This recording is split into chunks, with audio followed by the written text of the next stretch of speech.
परिचय। हमने संख्याओं के प्रकार जैसे प्राकृतिक संख्याएं, पूर्ण संख्याएं, पूर्णांक और परिमेय संख्याओं के बारे में पढ़ा है। इस पाठ में हम संख्याओं के बारे में अधिक विस्तार से चर्चा करेंगे। त्रिभुजाकार संख्याएं 3, 6, 10, वर्ग संख्याएं 4, 9, 16। उद्देश्य। इस पाठ के अंत में आप निम्न करने में सक्षम हो जाएंगे: 2 अंकों की संख्या को व्यापक रूप देना और उसे पलटना। 3 अंकों की संख्या को व्यापक रूप देना और उसे पलटना।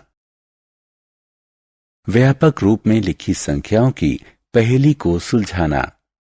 किसी संख्या की 2, 3, 5, 9 और 10 से विभाज्यता जांचना।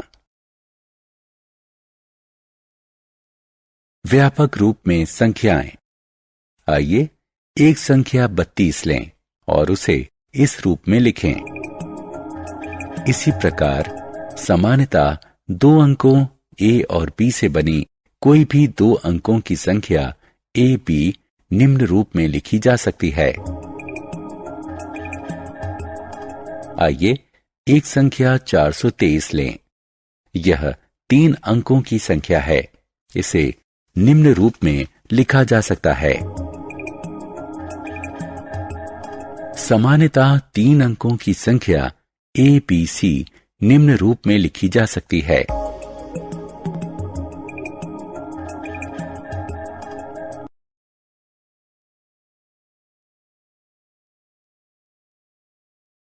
संख्याओं के साथ खेल।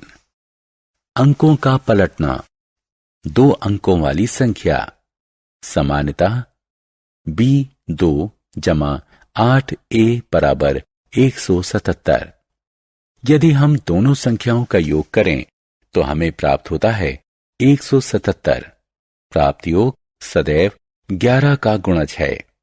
यदि हम योग को 11 से विभाजित करें तो भागफल है 62a, जो कि चुनी गई संख्या 5 गुणा a के अंकों का योग है। सामान्यतः 2 अंकों की संख्या a बराबर 0 या a बराबर 5 के अंकों को पलटने पर हमें प्राप्त होता है b बराबर 1, 15 गुणा 15 बराबर 125। इसलिए a बराबर 5 और b बराबर 2। यदि इकाई का अंक दहाई के अंक से बड़ा है, प्राप्त संख्या 9 से विभाजित होगी, अतः शेषफल 0 है।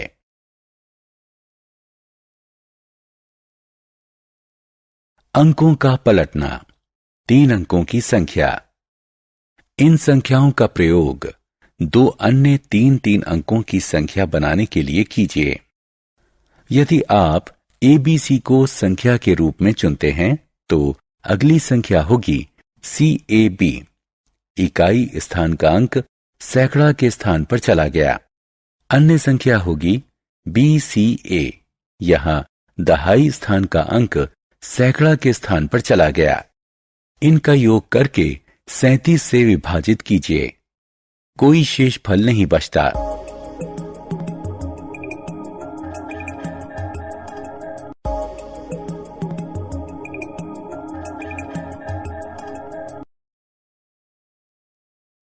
अंकों के लिए अक्षर। यहां हम योग और गुणन पर आधारित कुछ पहेलियां देखने जा रहे हैं।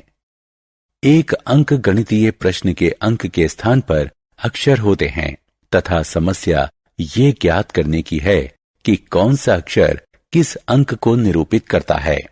पहेली में प्रत्येक अक्षर का केवल एक ही अंक को प्रदर्शित करना चाहिए। एक अंक केवल एक ही अक्षर से प्रदर्शित किया जाना चाहिए।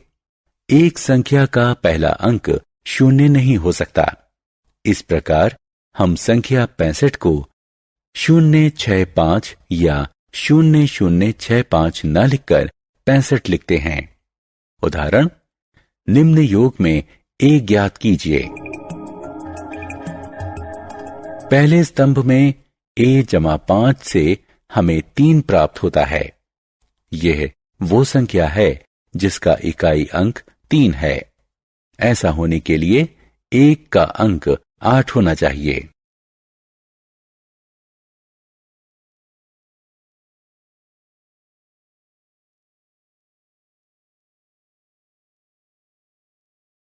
उदाहरण, निम्नलिखित योग में a और b ज्ञात कीजिए। इकाई के स्तंभ में 2 जमा a से हमें 7 प्राप्त होता है। इसका अर्थ है कि a का मान 5 होना चाहिए। दहाई के स्तंभ में b जमा 8 से हमें 17 प्राप्त होता है। इसका अर्थ है कि b का मान 9 होना चाहिए। उदाहरण, अंक a और b ज्ञात कीजिए। इकाई अंक 5 गुणा a है, अतः a बराबर 0 या a बराबर 5। यदि b बराबर 1, 15 गुणा 15 बराबर 125, लेकिन गुणनफल 600 से अधिक होना चाहिए। यदि b बराबर 2, 25 गुणा 25 बराबर 625, इसलिए a बराबर 5 और b बराबर 2 होगा।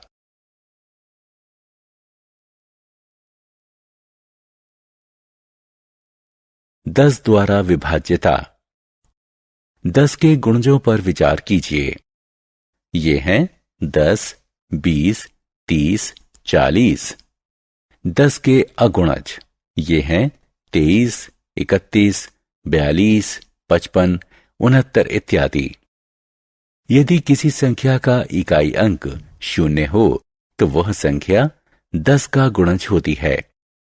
यदि इकाई अंक 0 ना हो तो वो संख्या 10 का गुणज नहीं होती। कोई संख्या PQR लीजिए। P इकाई स्थान का अंक है, Q दहाई स्थान का अंक है और R सैकड़ा स्थान का अंक है। क्योंकि 10, 100 इत्यादि 10 से विभाज्य हैं, इसलिए 10Q, 100Q इत्यादि भी इससे विभाज्य हैं। जहां तक अंक R का प्रश्न है, यदि दी गई संख्या 10 से विभाज्य है तो यह 10 से अवश्य ही विभाज्य होना चाहिए। ये तभी संभव है जब R बराबर 0 हो। 5 द्वारा विभाज्यता। 5 के गुणज हैं 5, 10, 15, 25 इत्यादि। इकाई स्थान का अंक या तो 5 है या 0।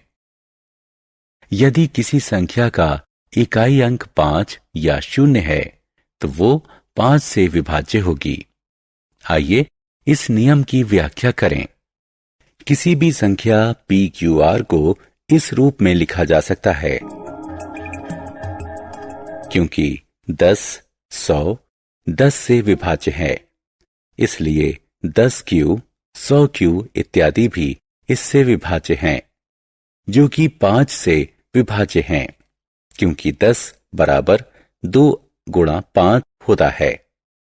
जहां तक अंक R का प्रश्न है, इसे अवश्य ही संख्या 5 से विभाज्य होना चाहिए। अतः R या तो 0 होगा या 5।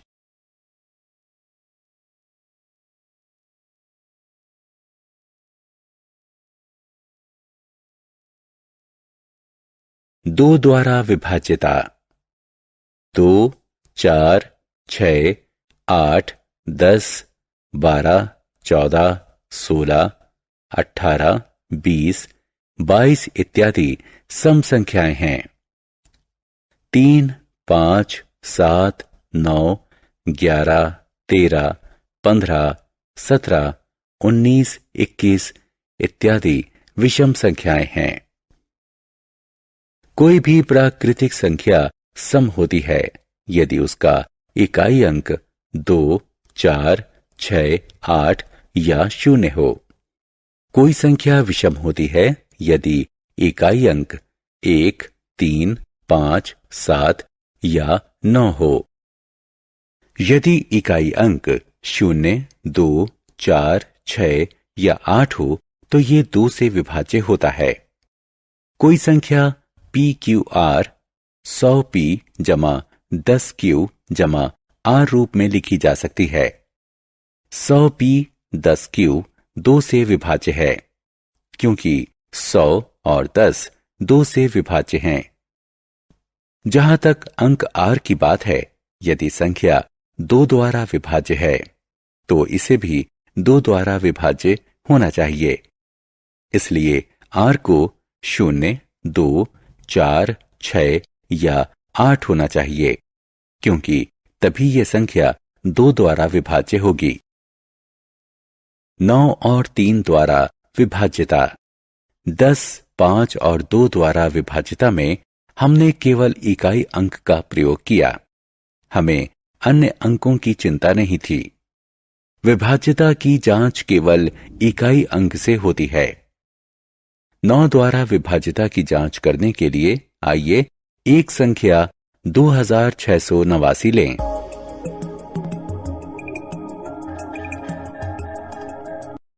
यदि 9 जमा 6 जमा 8 जमा 2 9 द्वारा विभाज्य है तो 2689 9 द्वारा विभाज्य है।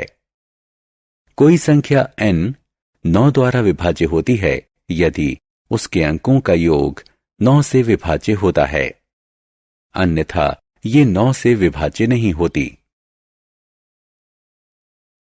कोई संख्या n 3 द्वारा विभाज्य होती है यदि उसके अंकों का योग 3 से विभाज्य होता है, अन्यथा यह 3 से विभाज्य नहीं होती। संख्या PQR पर विचार करें।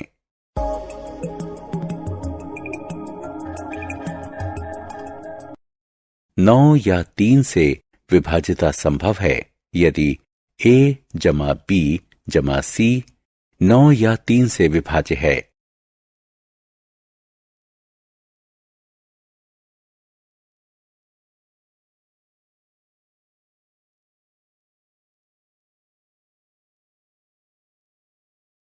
उदाहरण 1, 2, 3, 4, 5, 6, 7, 8 की 9 से विभाज्यता की जांच कीजिए।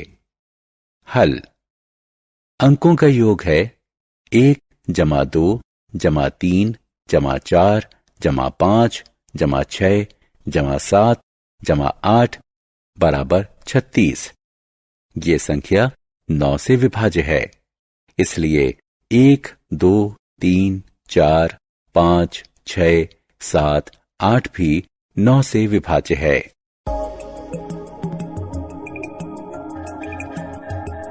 उदाहरण 2, 8, 5, 7, 5, 1 की 9 से विभाज्यता की जांच कीजिए। हल। अंकों का योग है 2 जमा 8 जमा 5 जमा 7 जमा 5 जमा 1 बराबर 28। 28 9 से विभाज्य नहीं है, इसलिए ये संख्या 9 से विभाज्य नहीं है।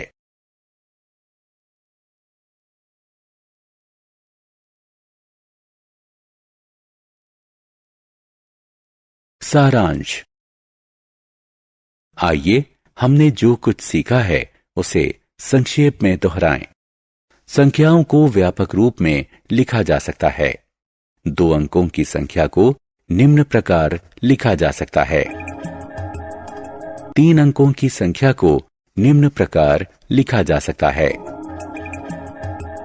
संख्याओं का व्यापक रूप पहेलियों को हल करने और संख्या के खेल में सहायक होता है। 10 द्वारा विभाज्यता। यदि किसी संख्या के इकाई का अंक 0 है तो संख्या 10 से विभाज्य होती है। 5 से विभाज्यता। यदि किसी संख्या के इकाई का अंक 0 या 5 होता है तो संख्या 5 से विभाज्य होती है। 2 से विभाज्यता। यदि किसी संख्या के इकाई का अंक 0, 2, 4, 6 या 8 होता है तो संख्या 2 से विभाज्य होती है। 9 और 3 से विभाज्यता: यदि किसी संख्या के सभी अंकों का योग 9 या 3 से विभाज्य होता है तो वो संख्या 9 या 3 से विभाज्य होती है।